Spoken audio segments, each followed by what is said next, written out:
Hello students. तो पिछले video में मैंने आप लोगों का सेकेंड चैप्टर स्टार्ट किया था, ठीक है, जो कि फ्लैश CS6 के से ही रिलेटेड है। ठीक है, तो फर्स्ट आप लोगों का था ये ग्राफिक्स कैसे हम लोग सेंड करते, सिंबल कैसे ग्राफिक्स के तौर पे सेट करते हैं, तो वो आप लोग को पढ़ना था। ठीक है, आज का टॉपिक है library.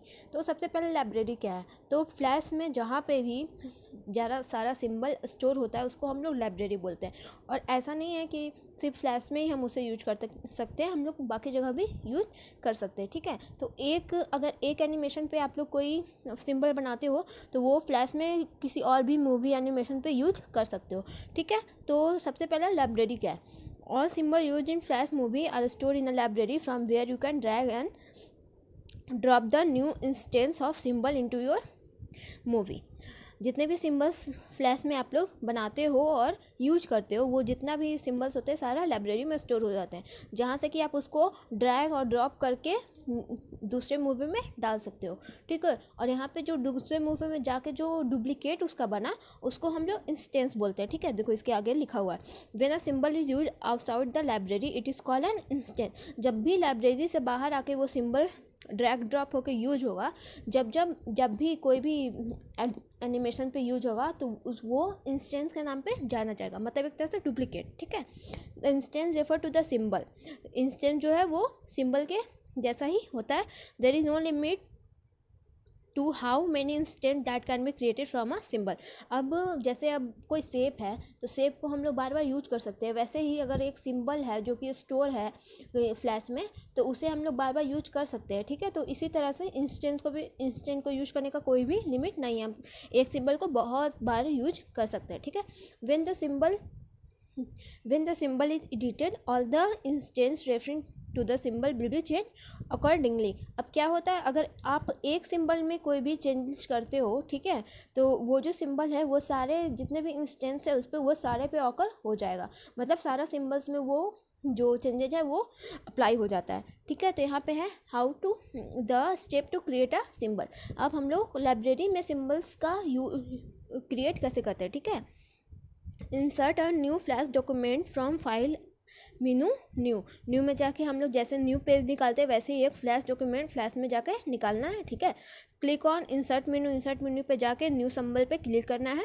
The create new symbol dialog box appear. उसके बाद आप लोग को एक क्रिएट न्यू सिंबल का डायलॉग बॉक्स आ जाएगा, उस पर आप लोग को टाइप सर्कल करना है। और उसके बाद आप लोग को मैंने बताया कि सिंबल का बहुत सारा जो चूज करने को होता है, जैसे मूवीज है, ग्राफिक्स है। ठीक है, इस तरीके से आप लोगों को यहाँ पे इसका टाइप सिलेक्ट करना है, उसके बाद ओके बटन क्लिक कर देना है। ठीक है, फिर जैसे ही आप लोग वहाँ पे क्लिक लिखो तो यहाँ सर्कल लिखो तो वहाँ पे एक ओवल टूल आ जाएगा। ठीक है, वो आप लोग का सिंबल्स की तरह ही लगेगा।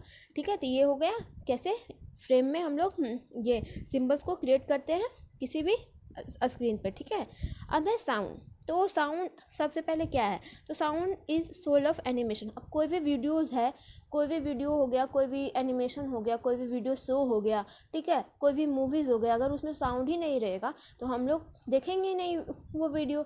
अब कोई भी वीडियो है, ठीक है, उसमें साउंड चल ही नहीं रहा तो आप लोग ऑब्वियस है कि आप लोग वो वीडियो को स्किप कर दोगे, नहीं देखोगे। ठीक है, तो इसीलिए कहा गया sound is a soul of animation. Animation का क्या, वीडियो, कोई भी वीडियो का सोल है साउंड। ठीक है, flash can import a variety of standard file format including AIFF, Mac only, WAV, window only and MP3 both platform.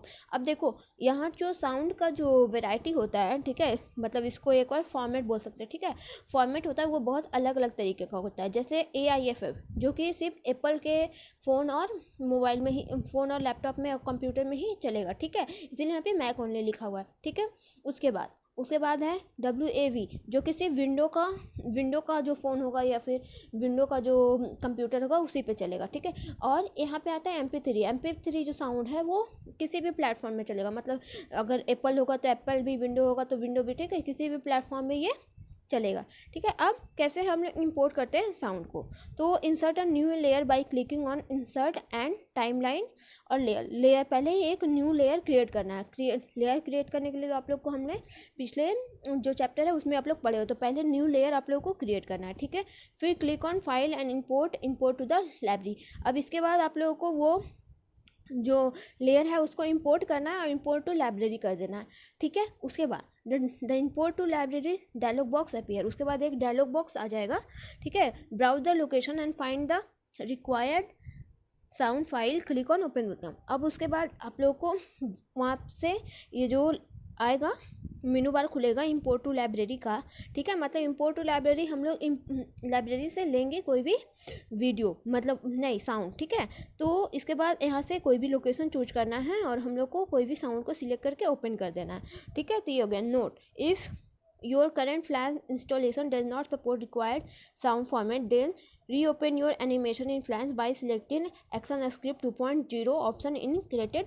अब देखो कोई भी जो आप लोग का फ्लैश है, जो फ्लैश इंस्टॉल हुआ है, अगर उसमें कोई भी जो साउंड है वो उसका फॉर्मेट सपोर्ट नहीं कर रहा है, ठीक है। तो उसके बाद आप लोग को क्या करना है, फ्लैश का जो भी आप चला रहे हो एनिमेशन जिसका साउंड सपोर्ट नहीं कर रहा है, उसका सेटिंग में जाके आप लोगों को उसका एक्शन स्क्रिप्ट चेंज करके 0.2 कर देना है। तो इससे क्या होगा, आप लोग का वो साउंड चलना स्टार्ट हो जाता है, ठीक है। उसके बाद आता है साउंड का property. The sound will be ready to use and you can find it in the library.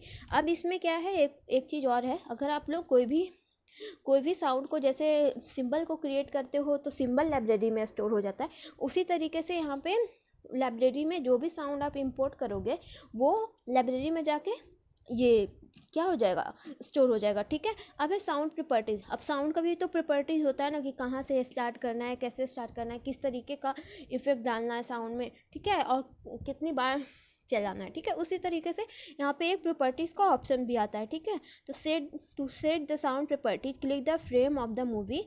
ये साउंड प्रॉपर्टी को सिलेक्ट करने के लिए हम लोग को मूवी के फ्रेम पे क्लिक करना होगा। उसके बाद वहाँ पे आएगा after doing this the properties panel take the following appearance.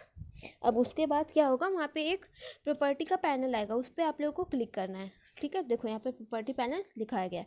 List the parts of this panel. अब इसमें कुछ पार्ट्स हैं जो आप लोग देखेंगे। पहला साउंड, तो in this box the imported sound will be displayed. अब जितना भी आप लोग यहाँ पे नेम है तो वो आप लोग खुद से डाल सकते हो। यहाँ पे है, यहाँ पे साउंड है, ठीक है। साउंड क्या है कि आप लोग जितने भी सॉन्ग आज तक डाले हो गए ये फ्लैश में, वो सारा साउंड जो है वहाँ पे, यहाँ पे अगर एरो वाला की पे क्लिक करोगे तो वो जितना भी साउंड आप लोग आज तक इंपोर्ट किए होगे वो सारा साउंड आ जाएगा। Select the song which is to be added to your movie. अब क्या होगा, इससे आप लोग को जो भी है उसे सिलेक्ट करना है, जो साउंड को आप लोग को डालना है, ठीक है। In the next item we will learn about inserting the sound other sound to the movie. हम लोग आगे पढ़ेंगे कैसे हम लोग दूसरा साउंड भी डाल सकते हैं, ठीक है। इफेक्ट क्या है, from here we will be able to add some effect to our sound. For example, the sound passes from the left canal to the right one. अब देखो इफेक्ट जो है वो साउंड का जो इफेक्ट है वो हम लोग को अक्सर ईयरफोन या हेडफोन में ही सुनाई देता है। जैसे आप लोग आजकल 3D और 8D का जानते होंगे साउंड के बारे में। जैसे 3D का जो होता है ना, वो आप लोगों का एक तरफ बजता है, उसके बाद दूसरी तरफ जाता है, उस तरीके से साउंड होता है, ठीक है। मतलब एक ईयरफोन के ईयरबड से दूसरे ईयरबड्स तक जाता है, उस तरीके का वो साउंड को क्रिएट किया हुआ रहता है, ठीक है। और फिर एक इफेक्ट होता है कि आप लोग को लगेगा कि वो बीच में बज रहा है, हमारे सर के पीछे बज रहा है, उस तरीके का इफेक्ट डालने के लिए ही हम लोग इफेक्ट का यूज करते हैं, ठीक है। इसके बाद है sign. This option allow you to determine at which event moment और साउंड विल बी स्टार्टेड।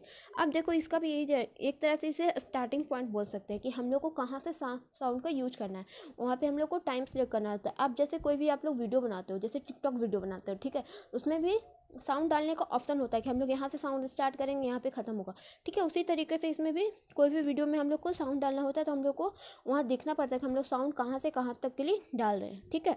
अब है repeat. It is specified the number of times the sound is played. अब ये हम लोग को बताता है कि कैसे हम लोग एक साउंड को बहुत बार इसमें प्ले कर सकते हैं।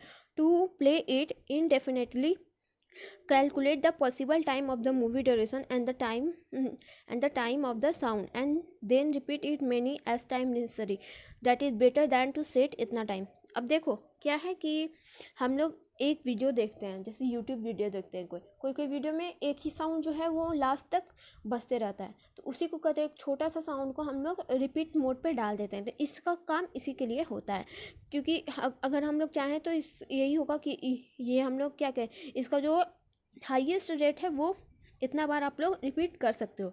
बट ये ज़्यादा अच्छा होगा कि आप लोग इसको जितना आप लोग को रिपीट करना है उसी टाइम उसी उतना तक ही आप रिपीट का ऑप्शन डालें। अब इतना तक डाल दोगे तो मे बी उसमें कोई प्रॉब्लम आ जाए, ठीक है। तो ये हो गया साउंड का ऑप्शन। नेक्स्ट वीडियो में हम लोग ट्यूनिंग के बारे में पढ़ेंगे, ठीक है। ट्यूनिंग में भी बहुत सारी चीज़ें होती हैं, जैसे क्लासिक ट्यून है तो यहाँ पे मोशन ट्यून भी आता है, जो कि आप लोग पहले पढ़ चुके हो, ठीक है। ट्यूनिंग का मतलब हो जाता है एक फ्रेम से दूसरे फ्रेम को मिलाना, उसको हम लोग ट्यूनिंग बोलते हैं, ठीक है।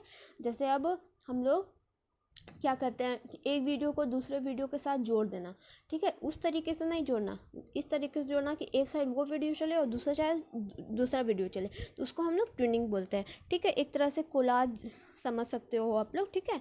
तो नेक्स्ट वीडियो में हम लोग ट्यूनिंग के बारे में पढ़ेंगे।